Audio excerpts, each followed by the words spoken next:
similar to our mentor program, where we could help young people not just get up to speed, but excel in math. So the Foundation Strategy Committee did research, found that West Ed had received $8 million from the Department of Education to pilot an early childhood math program. And it is a 2-year program. They were just getting started, and we went through a series of meetings with them. They selected Palm Springs Unified as a pilot school to join in that 2-year project. We turned the project over to Myra and Early Childhood Education, and now they are off and running. It is a mentor program where college students will come into the classroom and work individually with the students that need that extra help. And again, it's over a 2-year period. It is a $600,000 value. One of the things that we do in strategy, we are constantly looking at our numbers to be able to give us more personality around the foundation and to show us where we actually need to spend a little more time. So the numbers, $206,595, that is just our Q2 number. These are unaudited numbers.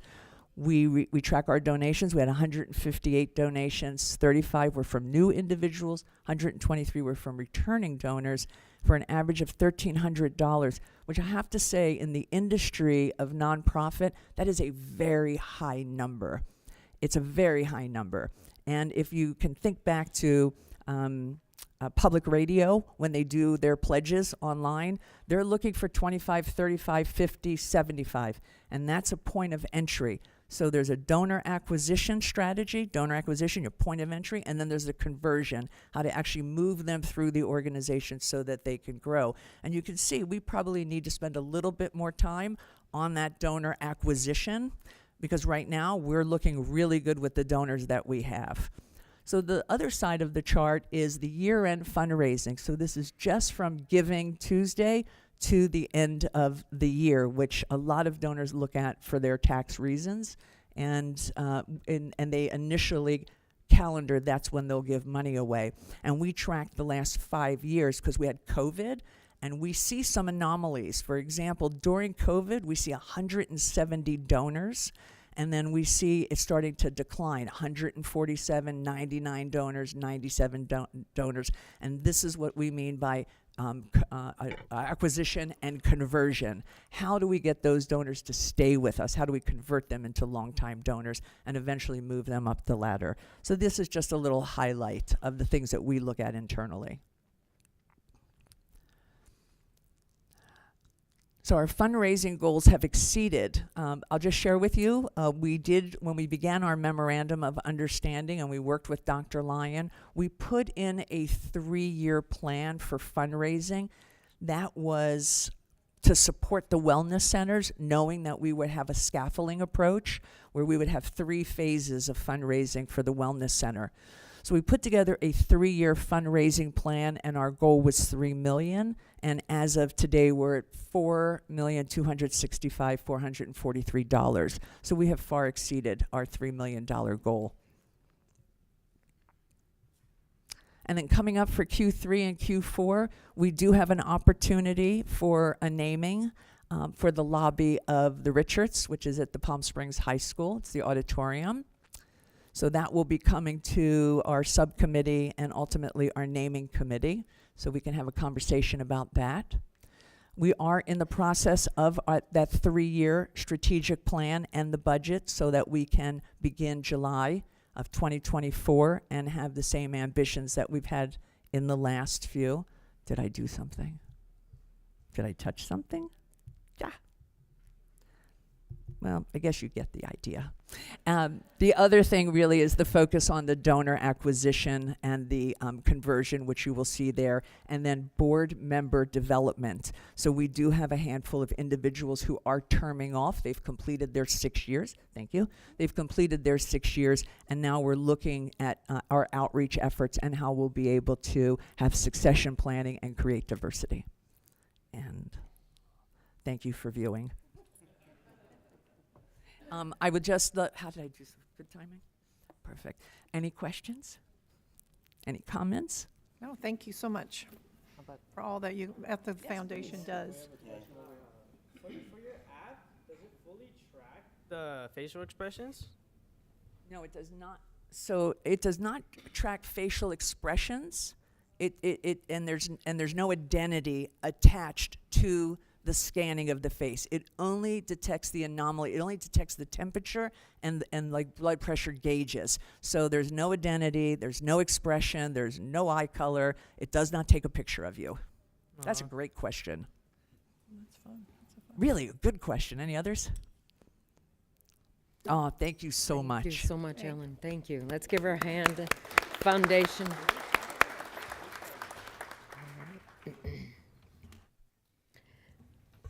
So with that, we'll move to number 12, our public comments.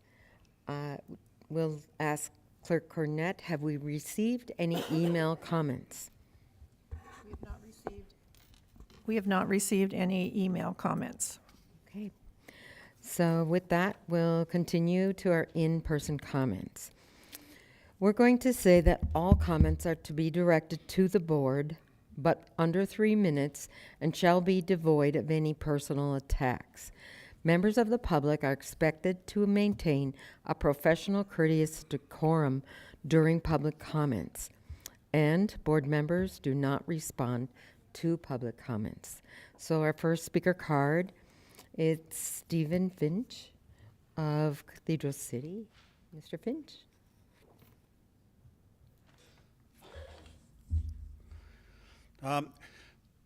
Members of the school board, Dr. Signoret, and members of the audience, good evening. My name is Dr. Stephen Finch. I am here to speak to you regarding the Kiwanis Club of Palm Springs and the service leadership clubs that we sponsor and want to grow within the Palm Springs Unified School District. I'm a resident of the school district, having lived in Cathedral City since 2018. Prior to that, I was a teacher, an elementary and middle school principal in Washington State for 36 years. I am also a member and the club secretary of the Kiwanis Club of Palm Springs. Kiwanis is a global organization of volunteers dedicated to changing the world, one child and one community at a time. We have over 400,000 members worldwide across 80 countries.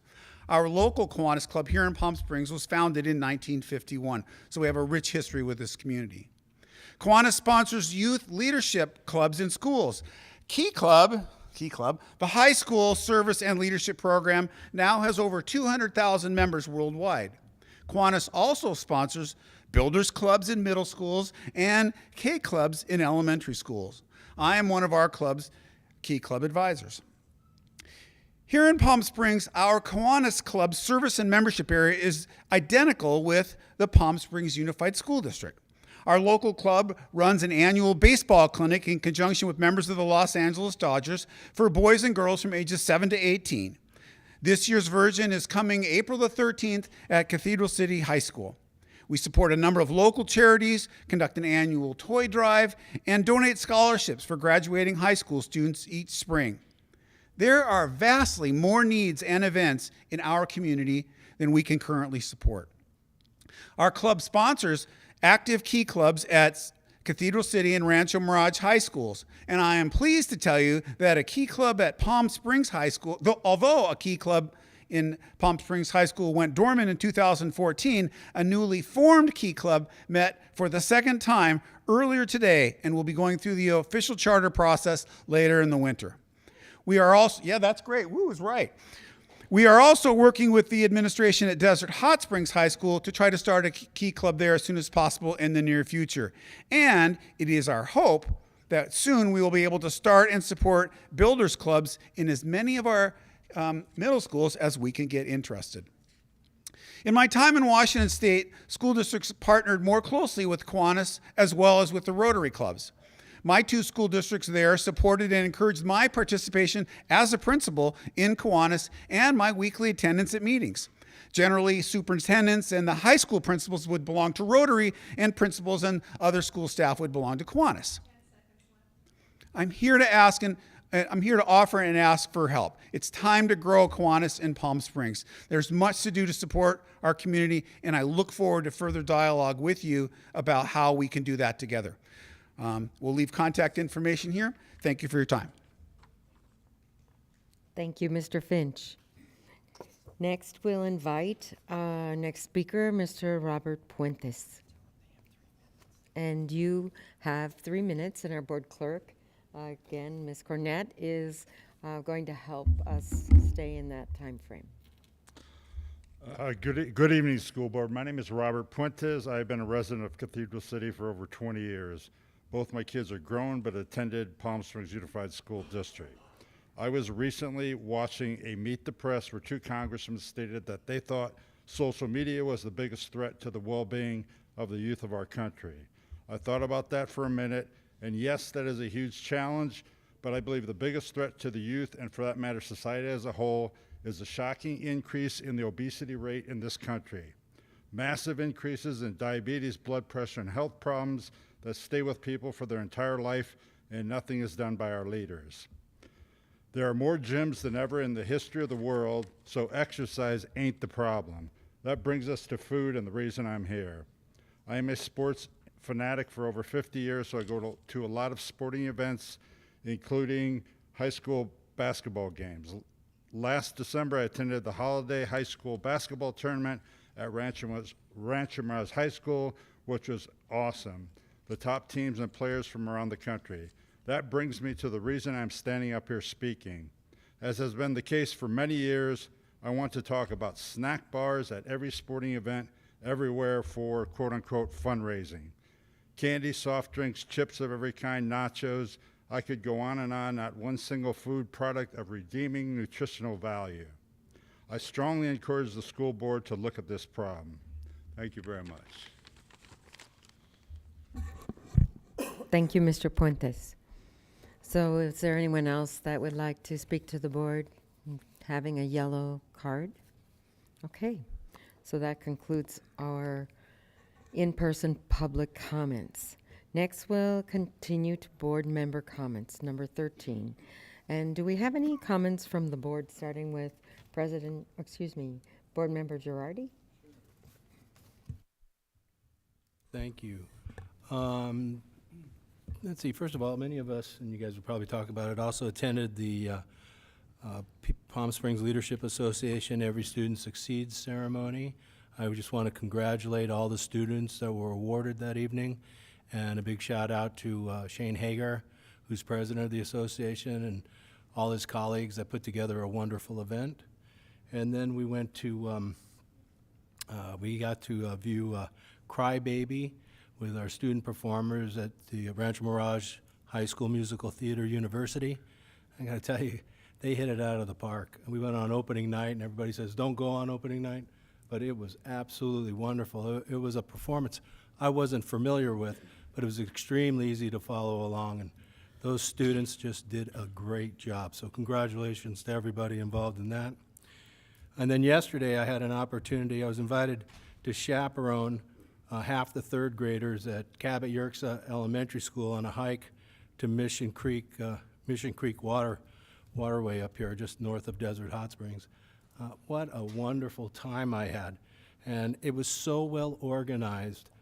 They had activities at different stations for the kids, and it was an educational opportunity to learn about the desert ecosystem. I mean, it was really well done. So a big shout out to Ms. Nasser, Ms. Sawwell, and Ms. Sewell, and Ranger Ms. Jennifer. They did a very, very good job. Mr. Finch, I was president of the Palm Springs Kiwanis about 20 years ago. And it's nice to see you guys are still active and out there and getting the kids involved in your Key Club and your Builders Club. So good job. You got our support for sure. And then Mr. Puentes, talking about food in our schools. On this hike, they gave the kids a nut-free peanut butter and jelly sandwich, and then a bag of raisins. But the bag of raisins were coated in some kind of sugar coating. Each bag of raisins had 30 grams of sugar. That's like 6 teaspoons. So I do think maybe if we're looking at nutrition, we should start looking at things like that. That's the end of my comments. Thank you.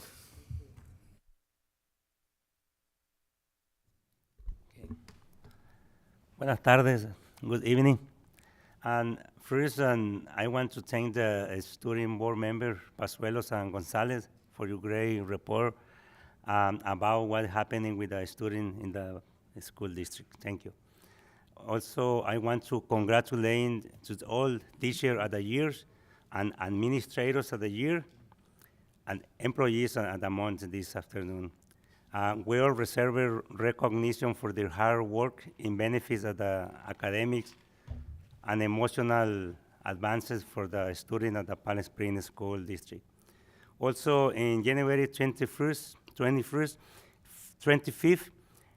we have the retreat for the board members and the superintendent and cabinet.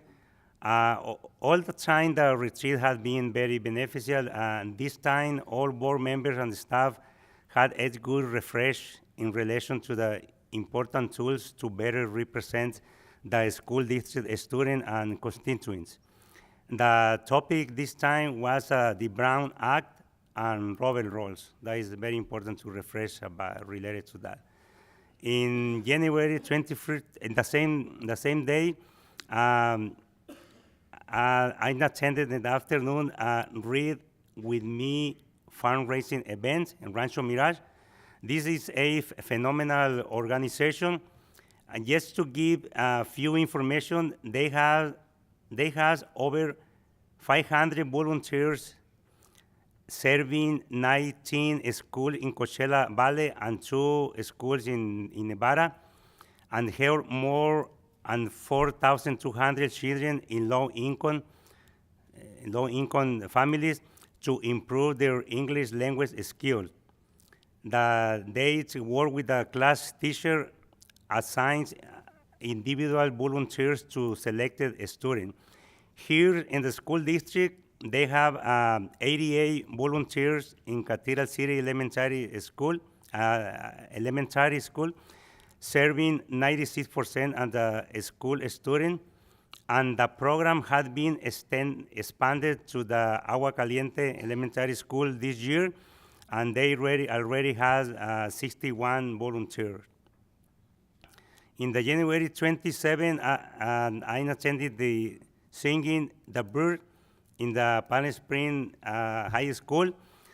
This event meets California Native tribals to interact with young generation to increase their knowledge about the Native heritage. And in January 29, I also attended the Every Student Succeeding in DHS High School. Congratulations to all honored students. And in January 30, I attended the Rancho Raymond Creek Middle School, the Board Appreciation Month event. I could say that this was a surprise event for me, because the program that was exposed to us was designed by the student, informing us everything that they do in their school, and also they give us the opportunity to visit several teachers in their class. Very proud. I am very proud of all of them for their good job. Thank you.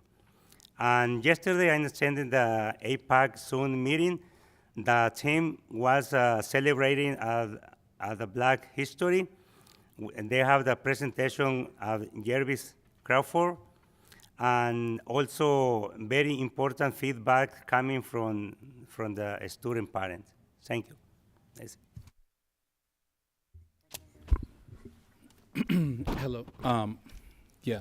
So for my comments, I want to say Happy Black History Month to all of our African American students, and more than our African American students, our students in general, because African American Black history is American history. So it's a wonderful time. We have great activities that are available. I, on January the 30th as well, went with Sergio Espericueta to the Raymond Cree, and as he said, it was amazing to see our students leading this tour around their campus and the pride that they had in their school. So it was a wonderful opportunity for students to let us know what they're working on, what the school has done, and the different things that the school has available. Later, February 3rd, I attended the Palm Springs Black History 14th Annual Gala. That was a wonderful event. I believe 3 of our students from the district received awards there at the ceremony. And one of the memorable moments were for one of our longtime janitorial custodial supervisors, Jackie Patrick. He's been with the district for many, many years, and it was an opportunity for him to receive an award. Sometimes a lot of our people that do different things that are very important for our district never get acknowledged. So he was so happy to be able to get the opportunity to be acknowledged with the award for his longevity and his work in our district. Next February 9th, I went to Cielo Vista. Cielo Vista Elementary had a Black History kind of, I would say like a fair, where they had different events where they had like toys and things for the kids. They also had dancing, as well as some African American history that was being taught there. They had a young lady that came out and was braiding the students' hair and teaching about the African American culture and the history. So I want to say congratulations to Cielo Vista for their staff, the hard, long hours that they put in, as well as the principals there, Ms. Parrott and Ms. Parachica. You guys did a wonderful job. It was a great event to attend. I then went to, on February 12th, I went to Rio Vista. Rio Vista as well put on a show. So as you guys can see, our district is doing a very good job with African American and Black History Month. We have schools that are doing wonderful jobs. Rio Vista had, on that day, it was African dance. So all of the students is probably like about 100 to 80 students in there. And the Miss K, who happens to be one of the teachers there at Rio Vista, was teaching the students. Her background was from Africa, so she was teaching some of the dance. And the students were having such a wonderful time. They were running around and playing. And so I just want to tell them, great job for Rio Vista. And February 22nd, sorry you guys, I've been a whole lot of places. February 22nd, I went to Palm Springs Art Museum. If you haven't been there on Thursdays, it's free for everyone to get into the Palm Springs Art Museum. So if you happen to have an opportunity, go out there, check out the wonderful art that we have in our desert. Specifically for the month of February, they decided every Thursday will be a theme for African American Black History Month. So the 22nd was what's called Sugar Shack, and it was paying homage to the early 1920 theme with dance and stuff like that. So they had like an entertainment, and people were dressed up in the 20 retro style. And lastly, I want to say on February 24th, if you guys have an opportunity, downtown Palm Springs will be holding the 37th annual Black History Town Fair at 10 a.m. downtown, as long as with the parade and also other like booths and celebrating different things. So that kind of concludes all of the things that I've done for this month. You can see we've had a busy month. Thank you, Mr. Finch, for your comments tonight, and to Mr. Fuentes. And a big thank you to Matthew and Philip for your excellent reports tonight. You always do such a great job. It was a wonderful evening at the Black History Gala Awards, where individuals and groups and businesses were celebrated for their achievements and contributions to the success of African Americans in our society. It really was a wonderful night. I also attended the Palm Springs Leadership Association Every Student Succeeds, where we honor students who've overcome our obstacles in their quest for their education. Our board retreat was very helpful to plan out the rest of the year. I was also able to attend the Read With Me fundraiser, a wonderful group of people that volunteer in schools to help our students with their reading. We're very fortunate to have this, and they actually are going to expand in our district out to Desert Hot Springs. Yesterday, Dr. Signoret and Mr. Simmons and I attended a meeting with 2 members of the Rancho Mirage City Council and their city manager. We discussed items of mutual interest, which was very interesting. And I was also able to attend APAC meeting last night. It was really well attended. It's a great organization, and they do a really, really nice job. So that was great, and Jarvis Crawford did a wonderful job leading a discussion of what it meant for Martin Luther King's Reasons for the Dream. And members Espericueta and Irvin and I were taken on a tour of Raymond Cree by students. It was probably one of the best tours of a school I've ever been on. Those middle school kids really knew their school, they were proud of their school, and they did a wonderful, wonderful job taking us around. So that was really a treat. So thank you. Thank you. It's so exciting to come before you and share some of our experiences, because our vision and mission also for all of us here on the board, lifelong learning starts here as well. So with me, I started at the end of last month going to bingo. And I live in Thousand Palms, and I have a daytime job that keeps me full-time employed. So I get to go out and meet the public and do some activities with our district here in Palm Springs. And on a monthly basis, I've been playing bingo in Thousand Palms at the Chamber of Commerce. And so I'm going to give out a shout out to Bill Senso, the Chamber of Commerce Coordinator Director, and going out to meet the people there. I learn about the businesses, the 401ks, or excuse me, the voluntary people that give back to the community, and I work with some of the people that actually, or go there, and I'm there with people who actually had some of my daughters in their activities in their program. So it's exciting to be part of the community in an informal way. Also, I commend Mr. John Pearl for coming to us and presenting the Brown Act, and the cabinet was with us that day on the 25th, and that was a great event for us to learn together. I also am thrilled that our board saw that it was important that we have a land acknowledgement for our Cahuilla Indian tribe, and tonight that was the first time that this was part of our agenda, and thank you. On that night with our fellow board members, we together met volunteers with a Read With Me program, and I want to say that something new, that we have a partnership with our COE, and the partnership with Read With Me in the volunteer program is a Riverside County Education Literacy Initiative with Dr. Gomez, and that we will look to see that 5th grade students will be literate, and we will come together to foster a love for reading and empowering young minds with the gift of literacy. So that's an initiative coming. Another special event that's shared with Read With Me volunteers is at Cathedral City Elementary School. Every student that has a birthday is dropped off a free book by the principal on their birthday in their classroom. And the Read With Me volunteers help to fund those free books, and that's really special.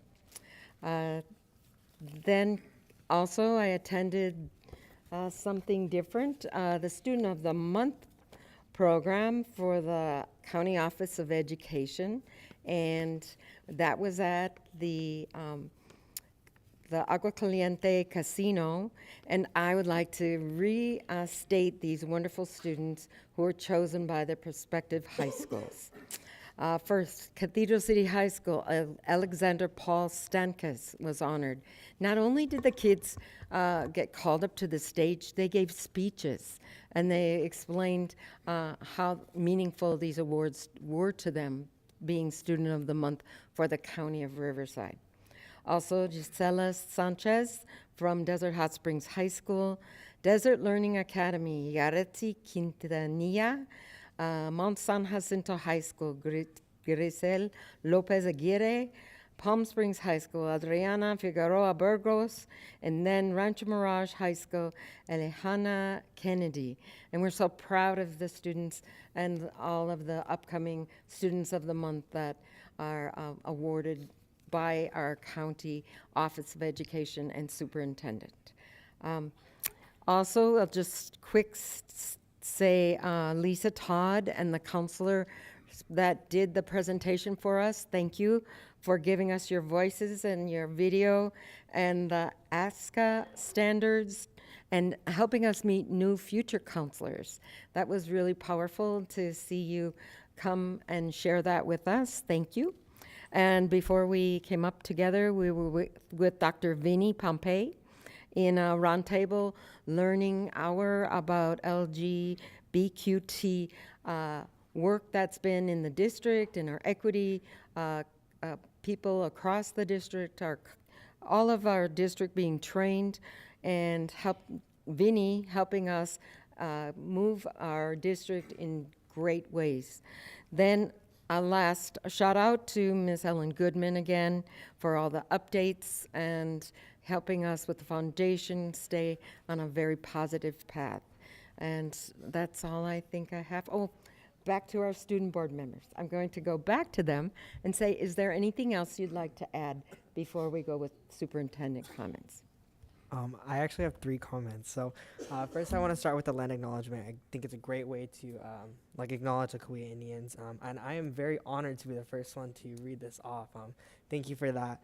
And I also took a trip with my AVID class today to the Wellness Center at Rancho Mirage High School. So it was really a way to decompress all the stress that I've been having. So it's a really great way, especially going into the elementary schools and teaching them that they need to make time for themselves, and learning that early on is definitely going to be helpful, especially when getting into high school and having a lot more stress on themselves. So it's a really great experience for me today. It was the first time I was in the Wellness Center, so it was really great. And I also wanted to talk about our Key Club. They're a really great organization. They've been doing blanket drives. They help the community with 5Ks.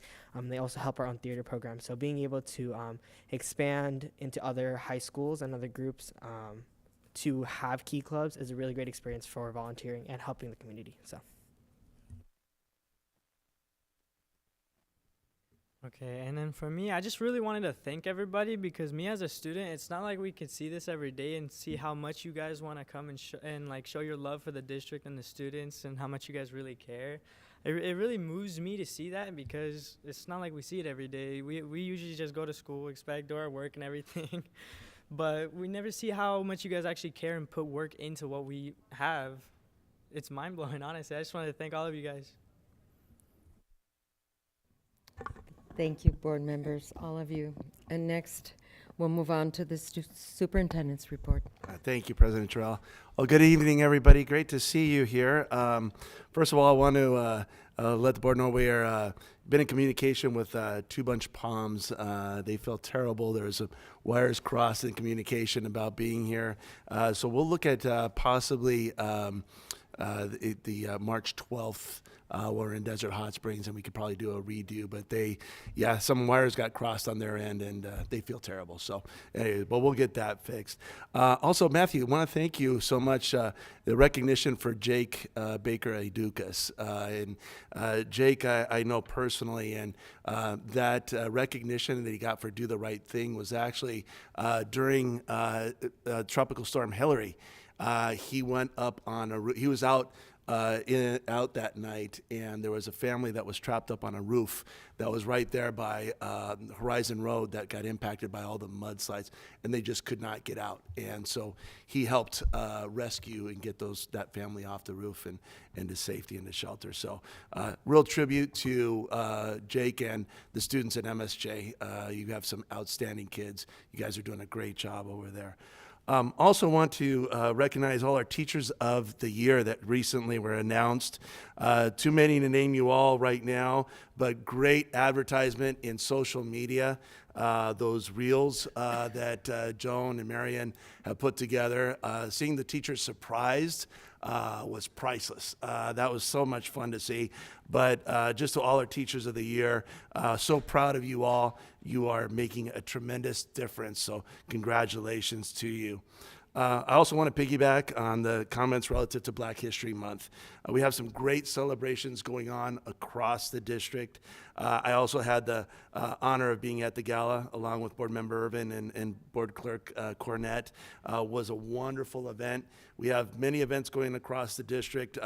In addition to the Black History Parade on February the 24th, that Saturday. We'll be there. I believe several of the board will be there. I'll be driving the golf cart for you, so I'll be glad. That way you guys could just concentrate on waving at the crowd.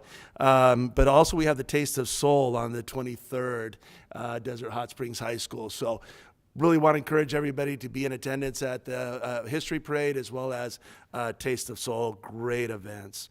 Also, shout out to all our counselors. We are very fortunate to have an outstanding counseling team throughout our district, so thank you for everything you do. Shout out also to our HR team. They recently held our job fair. Fortunately, I was under the weather, so I couldn't be there in attendance, but they had 114 applicants, offered 14 contracts. I say that at the risk of seeing many of my wonderful friends and colleagues from Desert Sands personnel here. So, but I know you guys are doing a tremendous job in that as well. But again, kudos to our HR team. They did a great job. And then this morning, I had the honor of going to Raymond Cree Middle School for a meet and greet. This is a continuation of just an opportunity to connect with the community. And there's many students, staff, and parents that were there. Not so sure if the kids were more excited about the food than seeing me, but nonetheless, whatever gets them in there, it was wonderful. I was interviewed by several kids in the dual immersion program. They asked me a few questions in Spanish, and really thoughtful questions. One of the kids asked me, do I feel extra pressure being the first Latino superintendent for Palm Springs Unified? And I said, I only feel the pressure when I'm asked that question. And he started to laugh. But again, I want to thank all the staff at Raymond Cree, Principal Mattis and team. You did an outstanding job. I'll be doing another meet and greet at James Workman this coming Thursday. And last but not least, as I've been mentioning for the board, on study sessions, our next board meeting, we will not have a study session for the board. Okay? So thank you.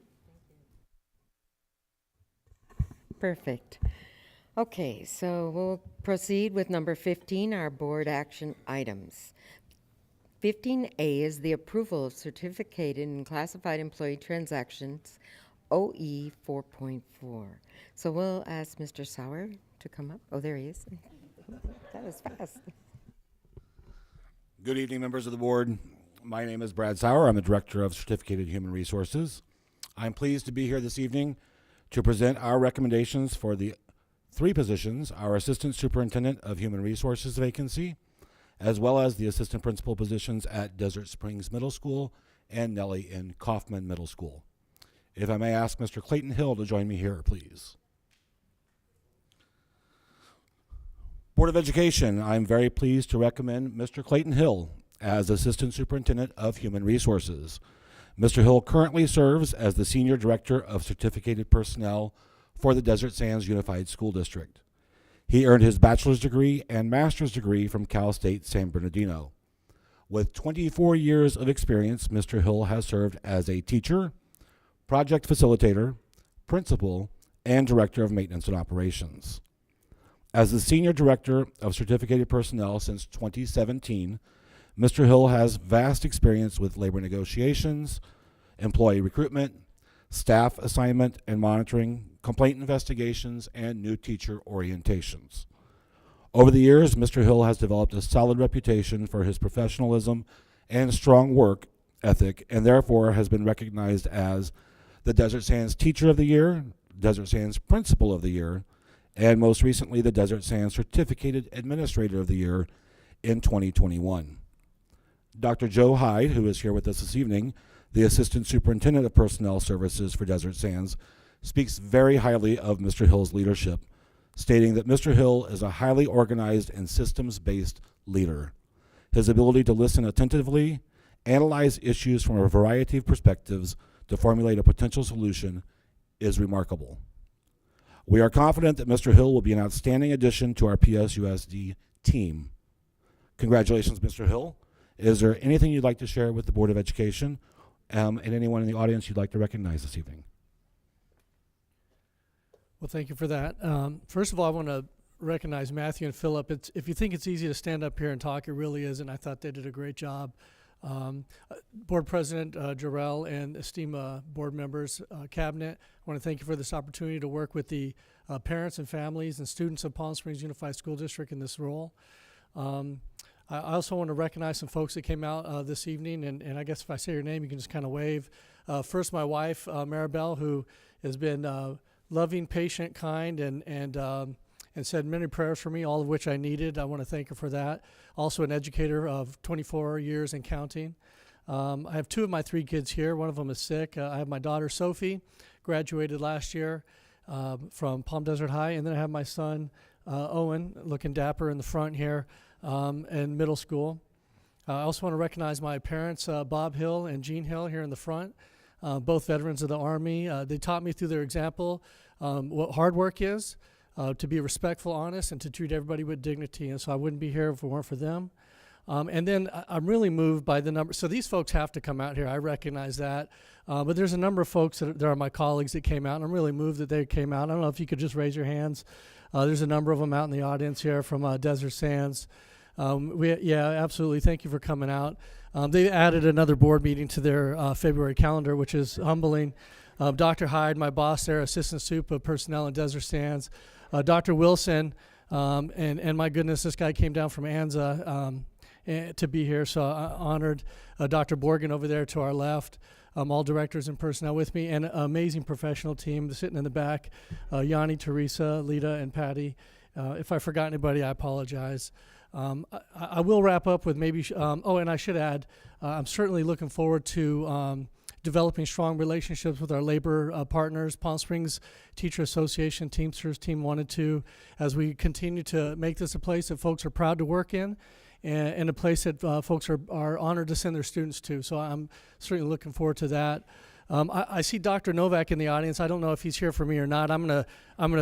My vanity would tell me no. But he was also instrumental in my growth as a leader, and I want to recognize Dr. Novak as well. Before I close, if you give me the liberty, one of my passions is to read, and if you love reading, you love hearing what people like to read, and I have a good time sharing that with my boss, Dr. Hyde. It is Black History Month, and I'll tell you there's a book, if you do like to read, and those of you who are listening, called Up From Slavery by Booker T. Washington. I think you'll find that story not only informative, and quite remarkable. I think you'll find it inspiring. And so if you love to read, give it a go and let me know what you think. But with that, I digress, and thank you for this opportunity to speak to you.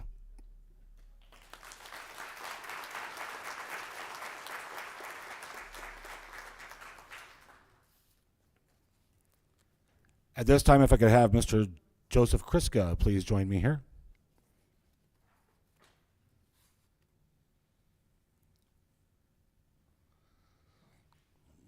Board of Education, we are very pleased to recommend Mr. Joseph Kriska as the new assistant principal at Desert Springs Middle School. Mr. Kriska currently serves as the interim assistant principal at Desert Springs. He started his career as a special education teacher in 2014 at Bubbling Wells Elementary School. And in the 2020-2021 school year, Mr. Kriska transitioned to Desert Springs, continuing as a special education teacher. At the beginning of the 22-23 school year, Mr. Kriska transitioned to the Dean of Student position at Desert Springs Middle School. Mr. Kriska earned a bachelor's degree and a master's degree and has joined Desert Springs as the interim assistant principal currently due to a vacancy. Miss Susan Drummond, his principal, who is here in the audience as well this evening, the principal at Desert Springs, has expressed her support for Mr. Kriska, stating, "He can prioritize, manage several tasks at once, supervise, support staff, all while keeping the needs of all students in the forefront. We are confident that Mr. Kriska will be an outstanding addition to the Desert Springs Middle School administrative team." Congratulations, Mr. Kriska. Is there anything you'd like to share with the board and anyone you'd like to recognize this evening?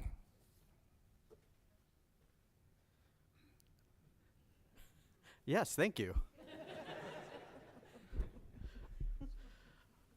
what a gift being short. I would like to thank the Board of Education. Thank you all for giving me this opportunity today to represent Desert Springs Middle School, as well as Palm Springs Unified as the new assistant principal. I'd also like to thank Cabinet for giving me this opportunity. Like I had said before, Tony, thanks for giving a kid a chance, from Northern Illinois to make this crazy journey to California. I really appreciate it. I want to thank my beautiful wife, Cindy, my mom and dad, Richard and Laura Kurska. I'd like to thank the wonderful admin team at Desert Springs Middle School, Maria and Sue, even Noelle, even though she left us. Thank you for everything. And yeah, I'm really excited to get started. Let's get to work.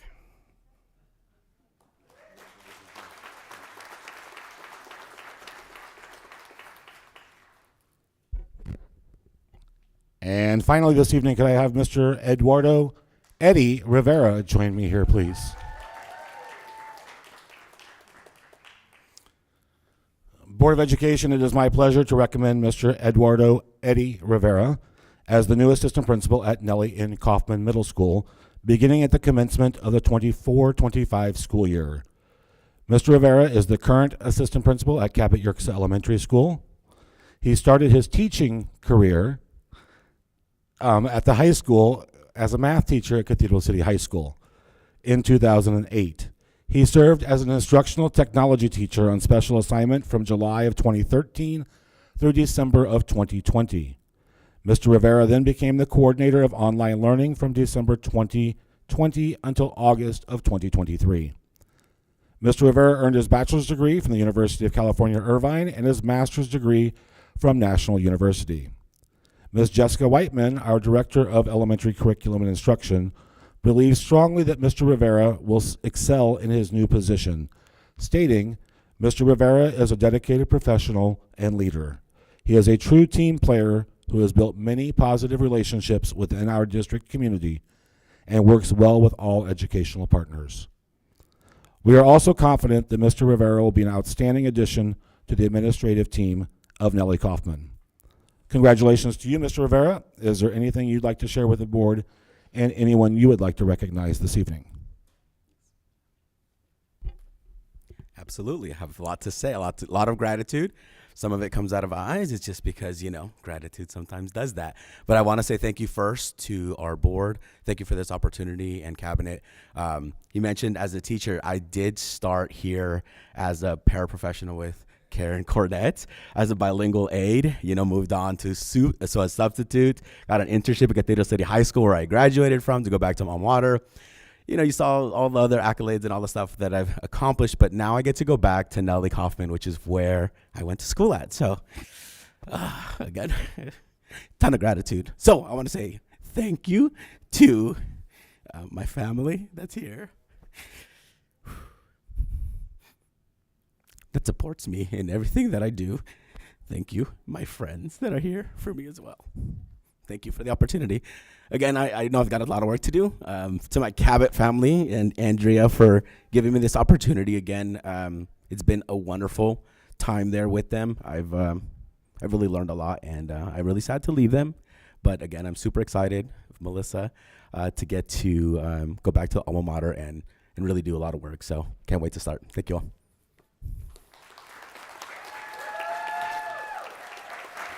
Ready? Okay. Okay, so we're going to look at approving the following employment agreements. 15A, employment agreement with Joseph Kriska, Assistant Principal for Desert Springs Middle School, salary schedule 202, column 1, step 1, effective February 14, 2024.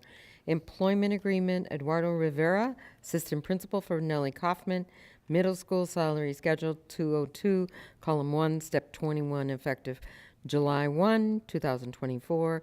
And then employment agreement with Clayton Hill, Assistant Superintendent of Human Resources, salary schedule 224, column 3, step 2, effective March 11th, 2024. Can I get a motion to approve 15A? So moved. Second. Okay. Are there any questions? Okay, all in favor? Aye. Aye. Aye. So Let's give them a hand. Congratulations. And we're going to take a 5-minute break so we can congratulate people and meet some people out in the lobby. 5 minutes.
Okay. Thank you all for going with this little break. Next, we'll look at 15B, adoption of resolution number 2023/2024-32, reduction of particular kinds of certificated services, OE 4.4. Can I get a motion to approve 15B? Move for approval. Move for approval. All in favor? Aye. Aye. Next, I do the second. oh, I'm sorry, we didn't get a second. I do the second. All right. Thank you, Mr. Sprediqueta. Next, 15C, the approval of amendment number 2 to agreement C00033863 for design services for the Della S. Lindley Elementary School Modernization Project, OE 6.4. Can I get a motion to approve item 15C? Move for approval. Okay, now I'm supposed to ask, are there any questions? Or before we have a second, right? Yeah, I have a question. Is this the same Della Lindley modernization product that we've been getting reports in the Friday report? Yes, it is. How does it tie out? I mean, I see in the Friday report, let's see, it's broken into 3 phases. Okay, so then with multiple amendments, the first part of the contract was $126,250. Amendment number 1 is $855,842. It says here amendment number 1 is $94,950. Amendment number 2 is $1,168,950. It says here amendment number 2 is $934,499. I don't see how it ties out, how it relates to the information we've been getting. Are you referring to the information you were getting in the Friday letter? Yes. Oh, okay. I can look into that for you and let you know. But what I will say is, this is still part of the same budget that the board approved. I believe it was back in November. This is just an increase to the design fees that went along with that increase in budget for that particular project. Most of it was because they had to do some further design on doing temp housing and the TK buildings that were being added to the project. So it was a further design. As far as matching the numbers, I'll look into that for you. Maybe I'm mixing apples and oranges with that, so if you can clarify that. But I got to tell you, I'm getting a little punch drunk here. Every time we're getting these amendments, it's doubling the price. And it's like we don't have a good handle when we're initially doing these projects on what they're going to cost. So that's my comment. Thank you. Understood. Thank you.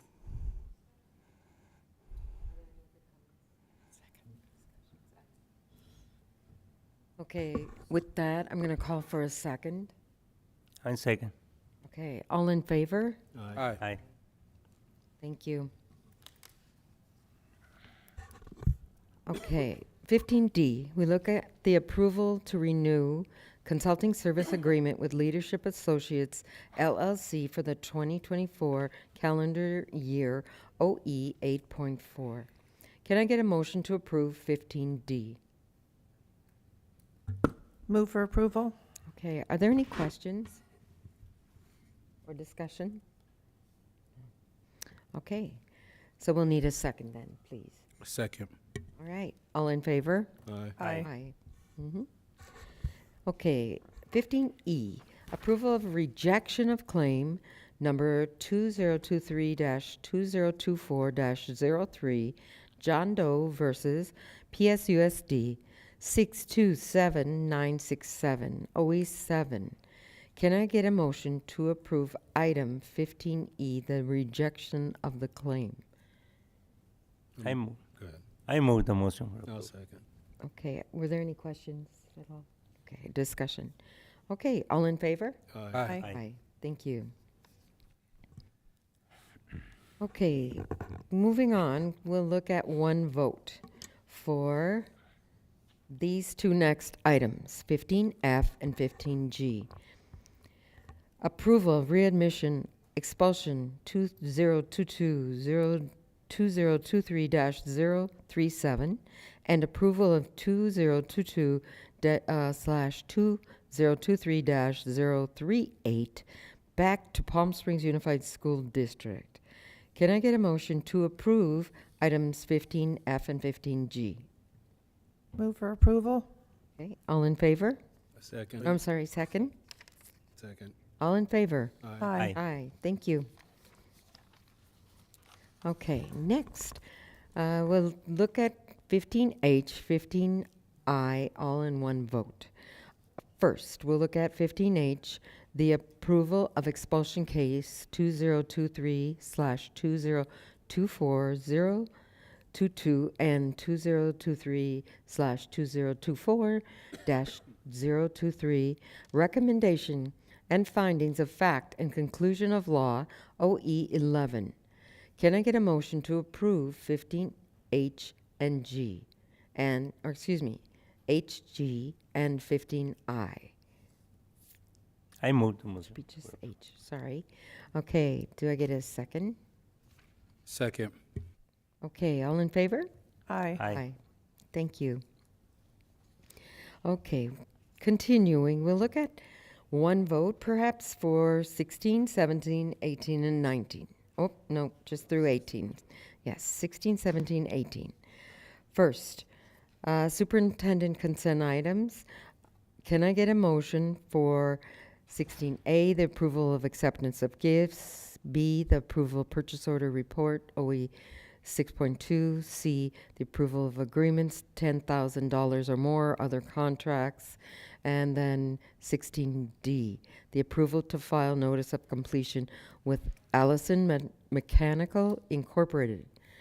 That would be all three in one vote. Can I get a motion for those items? I'll move it. Okay, do we have a second? Second. Before we take a vote, I just want to thank the Palm Springs Gay Men's Chorus, the Desert Hot Springs Women's Club, and Shutterfly for their donations this month. That's great. Thank you. So we had a second, correct? All right, thank you.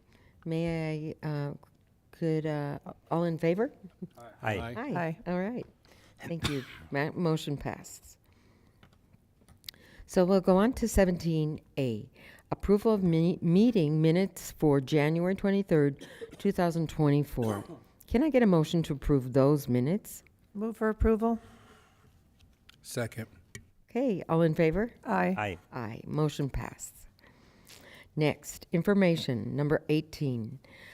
Item 18A, the first reading of revisions to Board Policy 3513.1, the cellular phone reimbursement, OE 8.1 would be item A, and then item B, the early Head Start and Head Start reports per requirements for the Head Start Act for September through December 2023 OE 10.1. So the board has received and reviewed this information.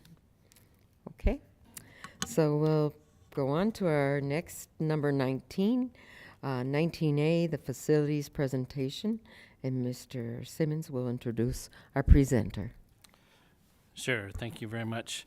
I would like to introduce Julie Arthur, Executive Director for Facilities Planning and Development, and Kent Hems, Assistant Director for Facilities Planning and Development. They're going to go over the planning and construction process from start to finish, so the board has a really good understanding of each of these projects, and particularly where the bidding happens, and where we think that the board can be updated with budget information as we go along with the process moving forward. This presentation will also include different types of projects, like rebuilds and modernization. She's going to go over those type of differences and where we are at with current and next on the list projects. So take it away, Julie. All right, so I was asked to come in and talk about how we do your basically microphone. facilities projects, how we start, and how it goes through the process. So I'm sorry. I'm afraid I'm going to hit it. I'm sorry. I'll get a little closer. So basically what we're talking about is when we start a project. You know, we typically come twice a year, facility study sessions, and part of those projects that we bring forward have been part of our master plan that was approved in 2019. Many of them are done by age, modernization phase of that. And then other items will happen by urgent need. Maybe there's a change in state legislation, maybe there's a law, maybe something's been discovered that's urgently to be done. An example of that would be the high school field lighting project. Yeah, that wasn't in our master plan, but when the state law changed the time of our high school starting, it became urgent for us to do some work on making sure that our practice fields and play fields had light with the time change. And then, of course, projects can start as a minor capital project. An example of that would be Nellie Kaufman locker room. We had some huge issues in there, tile, plumbing, site, some student fighting issues. So that actually started as an MCP, which actually then went into the redoing of the locker rooms. So those are just some examples of how a project can be brought to you. Then we also identify the funds that could possibly be used for it. Typically our funds are bond funds, redevelopment funds, developer fee funds, and then we have other grant funds. Example of other grant funds would be the almost $7 million we received on doing our solar projects back about 5-6 years ago. Those were done all in grant funds. Those items are all brought and kind of accumulated, put together. First it comes, I bring those to our business service department, then we look through those, then we bring it to cabinet. The projects are mulled around, we looked at it, and then if it makes it to the facility study session, it's brought to the board for approval to look at and for discussion. Sometimes they're done, not just in our study session, but as we set budgets for James Workman and Cathedral City High, they were done outside of study sessions at a regular board meeting. And so what we've got here is I kind of was going through, I wanted to talk about what's in the design process and some estimates of time that go with that. So in our design process, we typically start off with the pre-design, and that's once it's been identified and a budget set, maybe it's just the design budget. We reach out to an architect, we do program verification at the sites, we meet with the administrators, we start the preliminary concept of what's needed. And then we start going into what's called schematic design. And then where we actually develop what's the need of it, we look at what our Title V requirements are, Title IX, and what CDE Title V is in regard. If we were doing this project as a brand new school, what would those requirements at CDE be? And so we try and look at our modernizations as what we would do to bring those existing schools up to those codes. We look at space, and again, code analysis. We have a different mindset now in the last 10 years regarding security and how we handle that. Access controls has been a big component. So those are all that we kind of look at and how we do. Then we start a design. We look at specifications, we look at needs, we finalize building sizing. We also then start submitting to our agencies, California Department of Education, CDE. We review Title V standards. We look at DSA. DSA's had some very interesting upgraded regulations, Division of State Architect, which is IREB4. And that is where they now are requiring that we look at the value of our buildings that we're bringing in, that we're modernizing or reconstructing or doing something with.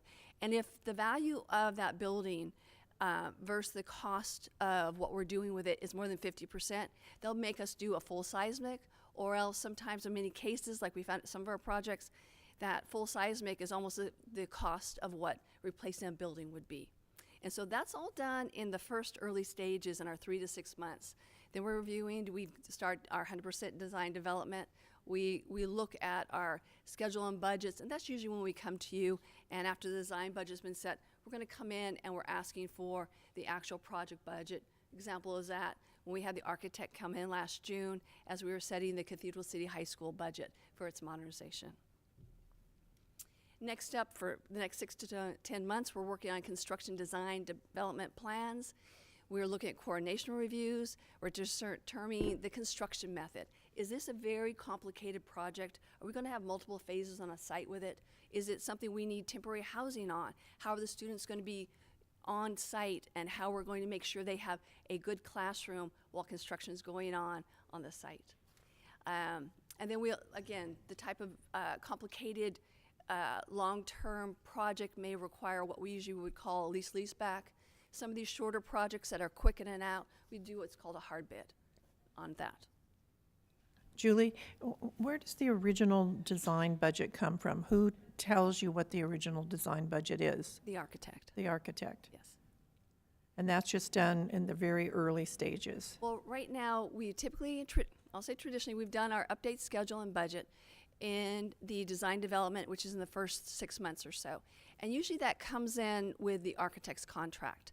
You'll see in the contract that they have a provision that they're to design to what they think, once they've looked at it, what they think that scope is. Okay, thank you. So again, we've talked about devising student housing and how we're going to do that. And then we spend the next anywhere 6 to 12 months of getting ready to submit into DSA and going through. Now, what you'll see highlighted in red here on the update is that the red font is, we thought in an attempt to bring you more discussion and budget, that once we get ready to submit into DSA, we'd come back, whether it be a study session or a board meeting with the architect, and we'll review construction estimates again of where we think we're at on that. Then, once it's been submitted to DSA, it could, again, anywhere from 6 to 12 months, then they do what's called back check, and that's typically any corrections they want to see, any additions. Many times during this process, things have been discovered, like that example would be James Workman Middle School. We found out that in '92, the original school was never closed out with DSA, and that we were missing documents for it. And so that sent us on a 6-month chase of documents and board items from 1992. So all of those things add into your project time, what's happening, and what we have to figure out what to do to make sure that we can get that original school certified and go on to the modernization. At the same time, once DSA, we can get final CDE approval letters. CDE does approve our plans, our site plans of what goes into the buildings. Then after that, we start our issuing bid documents, putting it together, whether we have have done our RFP and chosen a leaseback contractor, whether we're going to go out for a hard bid on it. We're starting to hire our project inspector, our testing and soils teams that will come in. We are looking at, we're going out to bids, depending on how long it is, we're responding to questions, seeing how much interest we get in bidding our project. And then bids come in, we align it with our budget. We have to update schedule and budget again, which is what you typically see. And then we come back to the budget is updated prior to a contract being awarded. And that's been our tradition on that. And then construction starts, and that could be anywhere from 16 to 32 months depending on the project. And it is a constant run happening during that time in order to finalize. Not only are we coordinating with our technology and M&O departments during this, getting our furniture in, everything that goes along with this, dealing with contractors, and on existing sites, we uncover all kinds of things. So with that, once Can you that's just, all done, Julie, now can we you start. Yes. can you answer a question? Sure. Where in the process of that beginning to the 32 months period, where does the Board of Education give their final approval for the budget? So in this case, once the bids come in, we then look at it and we see where we are with our budget that has already been approved. If we need a budget increase, we bring that as agenda item to the board for approval prior to any contracts. Next would be the actual construction contract would be brought at a future board meeting, could be the next one, it could be 2 down, that would approve the actual construction contract being let. So there could be a huge difference between what the architect tells us is the cost of this building and what the actual construction cost is. Yes. Right now, we are in our traditional procedures were not meant for what's happened in the construction industry with COVID. And we've never seen the volatility of costs off the chart. And so that's why we're trying to add an extra layer of coming back to you and having the architect come in, speak to you about those cost estimates, where they think they are right now, and talk about what's going on. Well, the last I will talk about a few more things about the type of project and where we can be with it. So in the case Della Lindley, the bids came in. we came to you and asked for a budget increase. I think that was October, November. And then we came back in a board meeting later and we awarded the construction contract. Now what you're seeing on Della Lindley is the other things that come with increased construction costs, which is the increase in the architect's contract, which goes along with the design costs. We're going to see an increase in DSA fees we will pay. So there are a few things that automatically increase once those construction dollars come in. So again, we start with a budget here, and then we've got soft costs, design, all those, and then the construction costs that are in it, and a little bit of furniture and other stuff over here. But that's all under the budget umbrella. Okay, but the extra step that you're putting into this, coming back to us with the architect, at that point, we wouldn't have started construction, but would have already gone to DSA. Yes. So that's why we're talking about at this point here, Julie? prior to submittal to DSA in the red font, that we would come back in with the architect and update the schedule and budget at that time as we prepare to submit. DSA requires a 6-week appointment notice. So it's not like you can ever just walk into DSA now. It used to happen many years ago, but now there's a minimum 6 weeks. So we have plenty of time to get that in. So at this point, do we know the additional requirements by DSA? Not always. Well, it seems a little premature then. I think at this point we have, I would say, 80 to 85% of the scope identified. But if your example earlier about 50%, I mean, that could increase it 50%, and so we're not at 80% of the scope. So our 50%, which is the IREB4, is back in the design phase. So we know that prior to going through with the final design. It just seems, I don't know, it just seems to me, coming at this point without knowing everything that DSA is going to require is early. We have a good handle. I think You have a my good handle. understanding, what we've done traditionally is we wait. We've waited until we have the final numbers, and then we come to you, and it's with what's happened with the volatility of the market, I don't think we can wait anymore. I think we need to come more often with the architect, have come in and talk about numbers. So and I'll explain why in just a second. If I may, during this time, it wouldn't be the final numbers still. It's just giving the board an idea that it's potentially gone up and how much we think it's gone up at that particular moment. But it's not until after the bidding's done where we'll get more of a final answer. It's just an update at that particular point as to where, just like we do with interims, it's not exact. It's just where we think we are. Right, but it's not final, but it's to me, it's got to be more accurate. And which is why we would want the architect to come in with more accurate construction figures of what they're seeing in the field. But am I wrong thinking we should know more of what DSA is going to require to get a more accurate number? Well, I think what she's referring to is here in this 6 to 12 months. It's kind of after that phase. Once we're pretty well through that process and know where DSA is at, then we would come and update you. So I think we're saying the same thing. All right, all of our submitting for our funding, and then we wait. We've got 12 months of warranty move-in. We discuss punch list. We have final fees submitted to DSA. We've got our closeout. We meet with M&O. We do turnover of items, the air conditioning, the lighting, all the things that they have the warranty on that eventually M&O will be taking care of, access controls. All those we spend those last couple months going through, and we look at, is there any remaining funds from the budget? And as you know, we've talked about this on several projects. Example, Palm Springs High renovation. We had several million that was left in the budget, and we went back and put that into our bond budget to use for future projects. So this, I'm hoping we'll explain a little bit more here. Our last slide is modernization versus rebuild. We spent a lot of time talking about scope when we were looking at our modernizations. And Sunny Sands and Landau are both examples of that.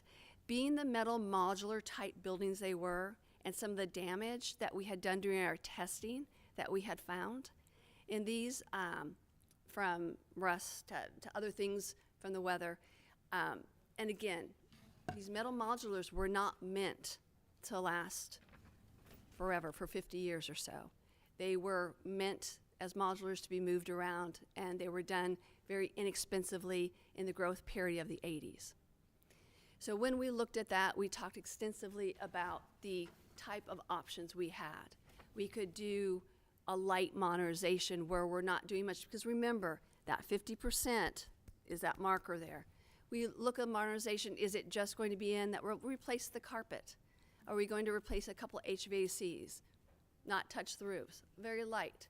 If we do a heavy modernization like we needed to, where we actually had to go up and cut into the walls and actually fix some of the issues there around all the metal modulars, we were almost the same percentage as replacing.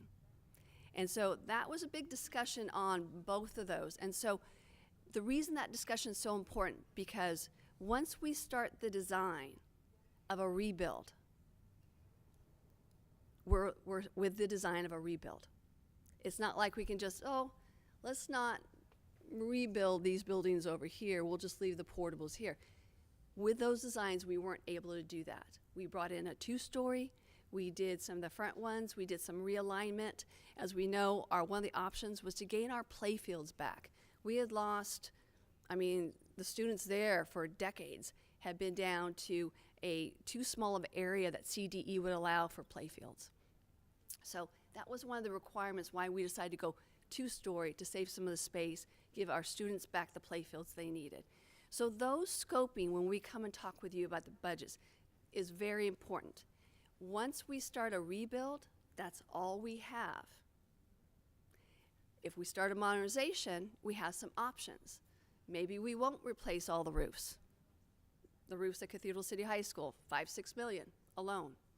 Maybe they don't get a new shade structure. They can eat, Cathedral City High has not had a shade structure where all the kids can eat. Maybe we don't extend out the food service area.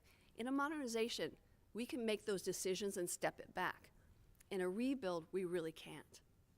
So that's why the scoping of when we talk to you about what's in the scope of this project and we set that initial budget with the architect is so important, because it sets us on our trajectory. James Workman Middle School. I'm sorry, Karen, go ahead. I was just going to say, so if we're going to do a rebuild, we really shouldn't start any kind of construction until we get the bid, because we can't change anything, right? So temporary housing, I think that's what you're referring to at Sunny Sands and Landau, because that's not the actual construction of those schools. That construction of the modernization, rebuild at Landau and Sunny Sands has not started yet, because that contract has not been awarded. But we've already moved people out of those. So rooms. that was So a we temporary could, like- housing. That so was right. Are you saying we could just move everybody back? Absolutely. And just get rid of those portables? That would be, Sure. after And everyone's not been do- disrupted. Not do the modernization at those schools. But it's not a modernization, it's a rebuild. It is. If we got rid of the portables, we can't rebuild. We would have to go back to the beginning and start a modernization that we may be forced into doing a rebuild at the 50% anyway.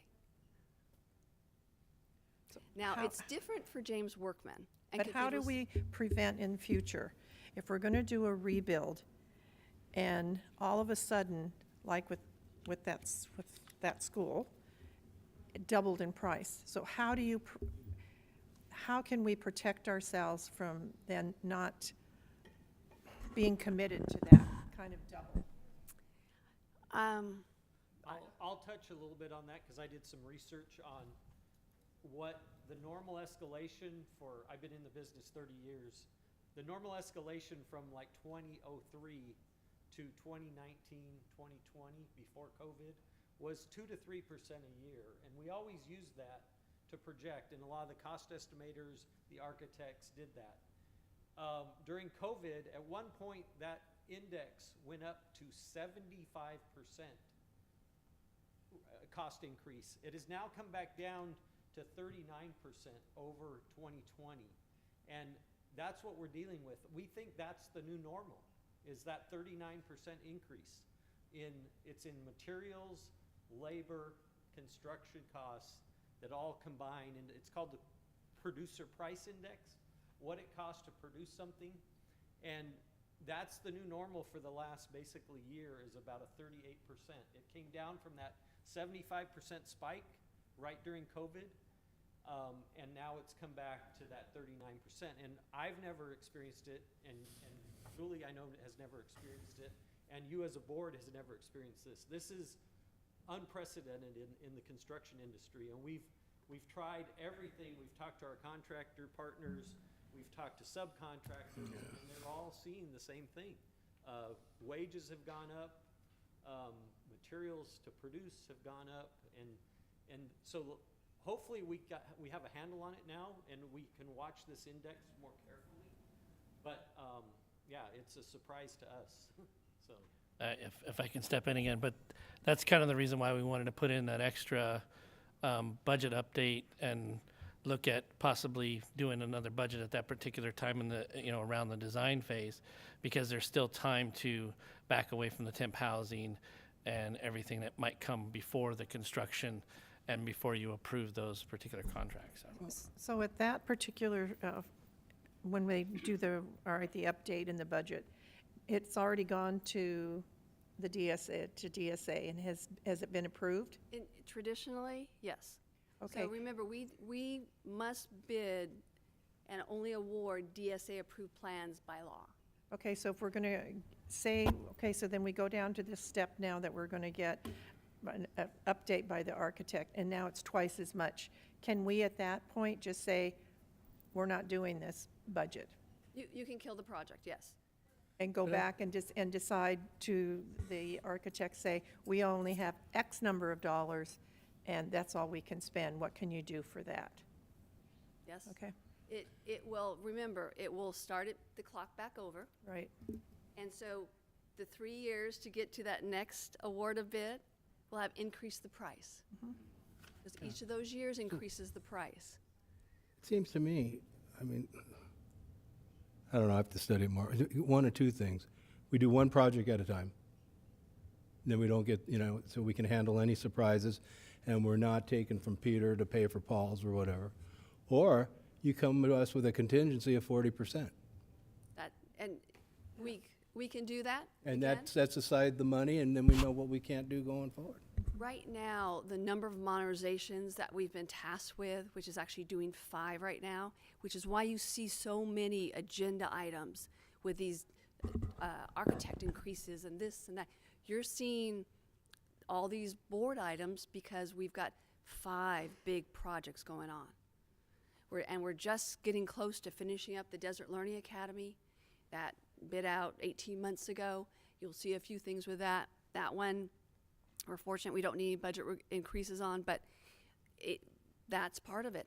Is, we've kept typically 15%, 10% contingency, and it's like you said, we need at least 40.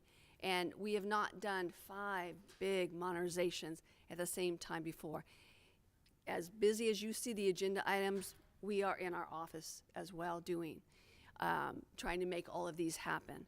So that could be, you see we held off on bubbling wells because that was built in the 90s, where our other schools were 80s schools, right? Early 90s. Bubbling wells, a little order.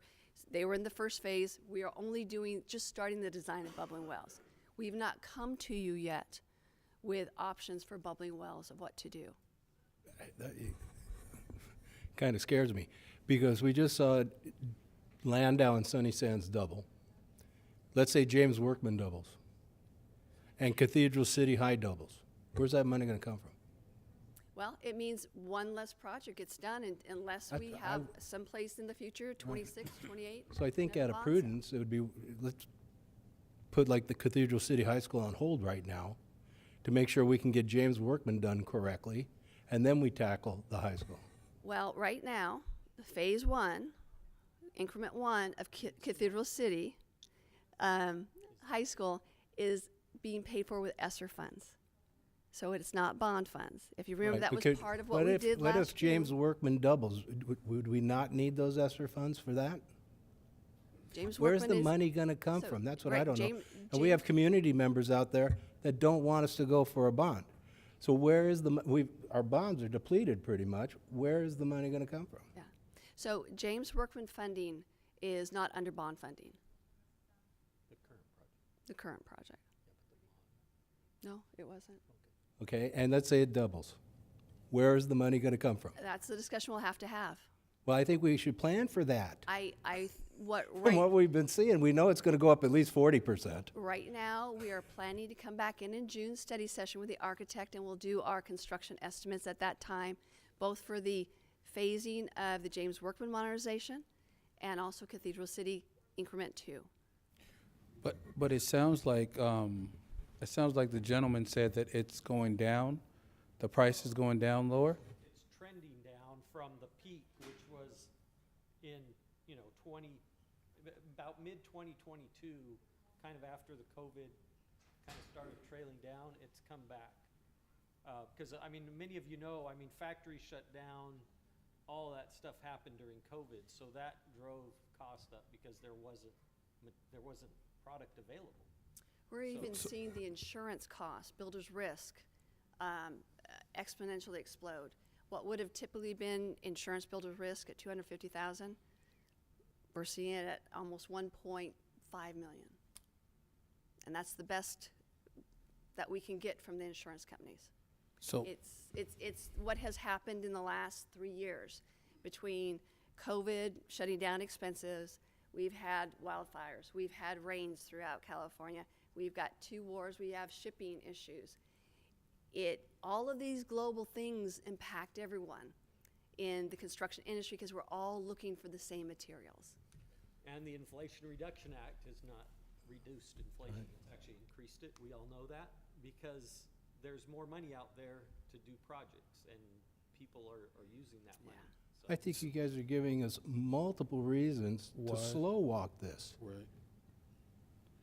So it sounds like, at first it sounded like you were saying it's going down, and now after listening to Julie, it sounds like it's going up. What is it doing? down, and I can share some data afterwards if anybody wants to see it, but it's reached kind of a new normal.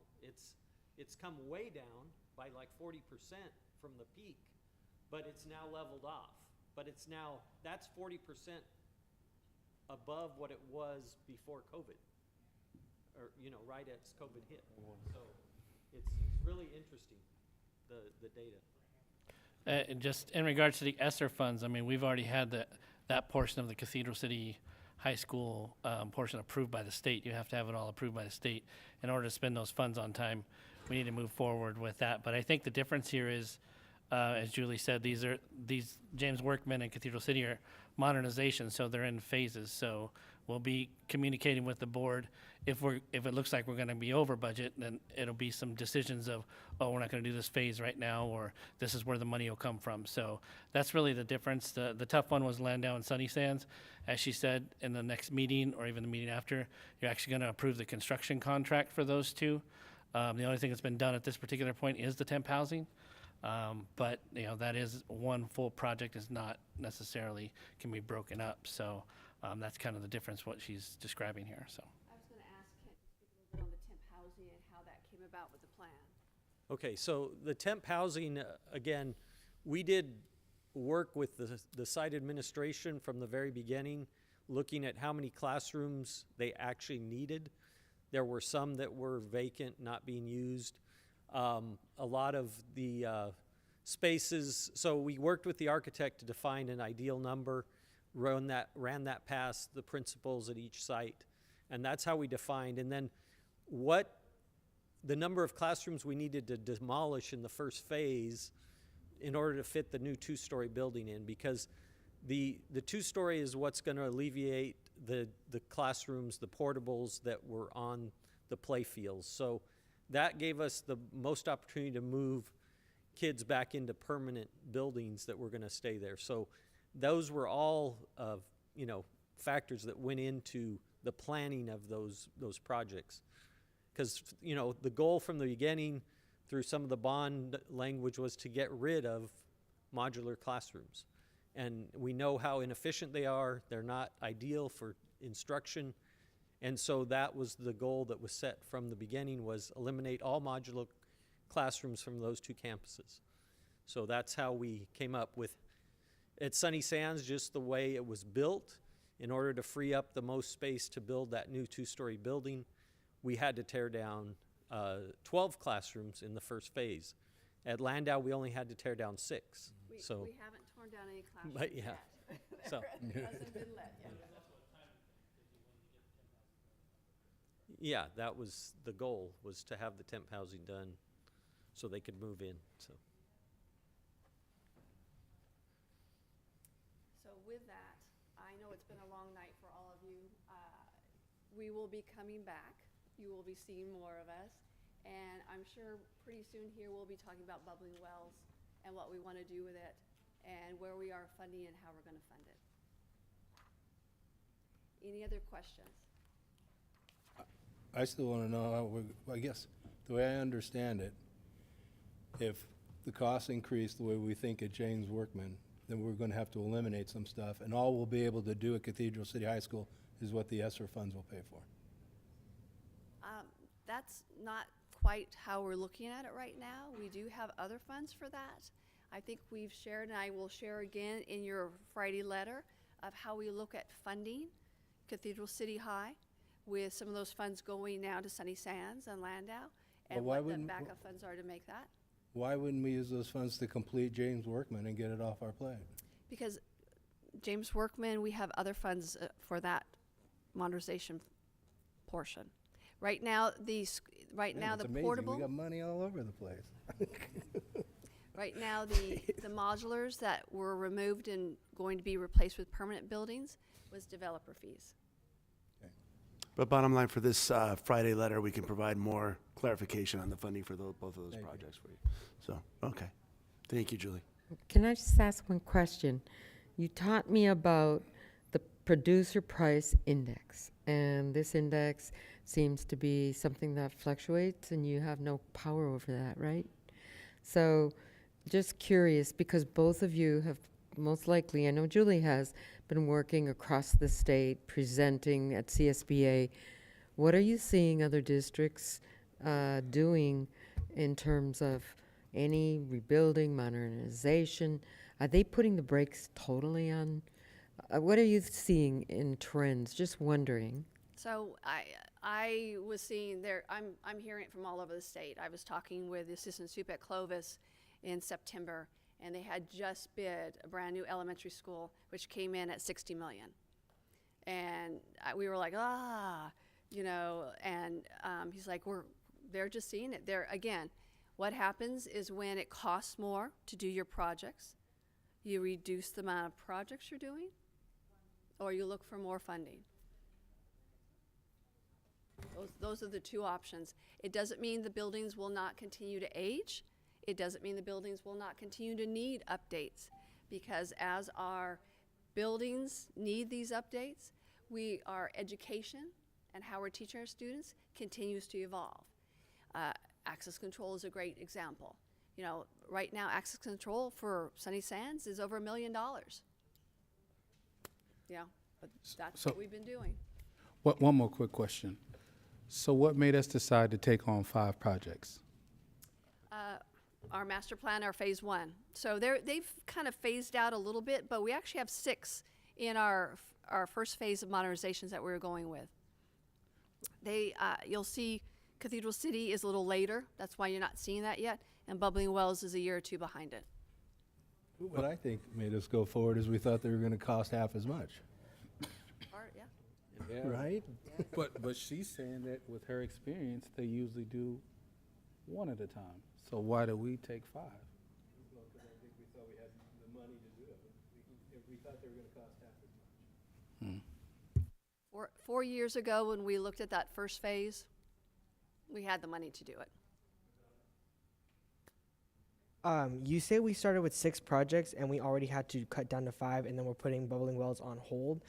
Why wouldn't we, seeing that we already had to cut down on 2 projects, why don't we just start with 1 and then work our way down? So right now, the phase of where we're at, Bubbling Wells isn't on hold. Bubbling Wells is in the design process.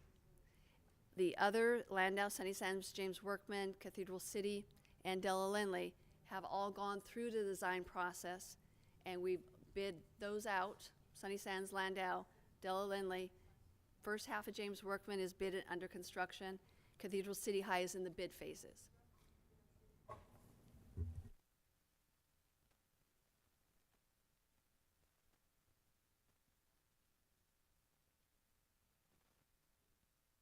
Basically, it sounds like, in layman's term, the toothpaste is out the tube already. So it's kind of already have started in the motion already. All right. Yes, when we are a couple years down the road and our design has been complete, yes.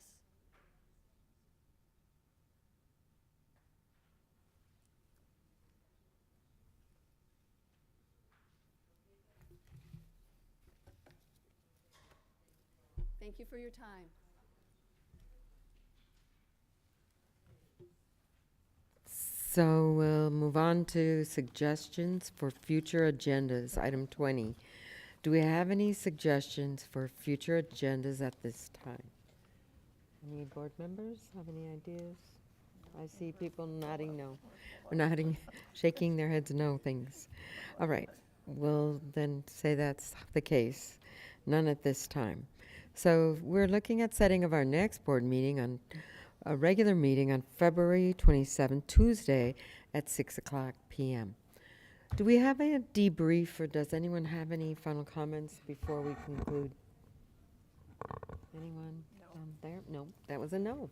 All right, excellent. So with that, we'll look at adjournment.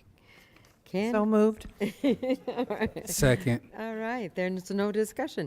Thank you. Motion approved. Good night, everyone. Thank you for a wonderful night. It's done. It's done. It's done.